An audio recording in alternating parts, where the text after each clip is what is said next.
আজ হচ্ছে একাদশী, পরমা একাদশী। দেখুন সাবুর পায়েস করেছি আমি, এর সঙ্গে আমি ফলও যোগ করে দেবো।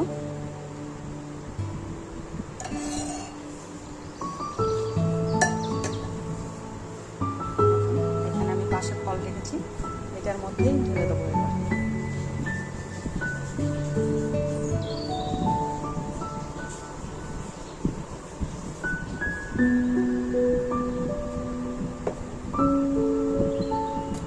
এতে আমি হালকা মিষ্টি দিয়েছি, আর দিয়ে দিলাম কলা আর আম।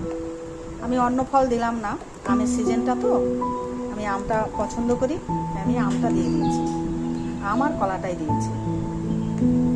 হালকা মিষ্টিও দিয়েছি, আর দিয়ে দেবো এই যে একটা রসগোল্লা।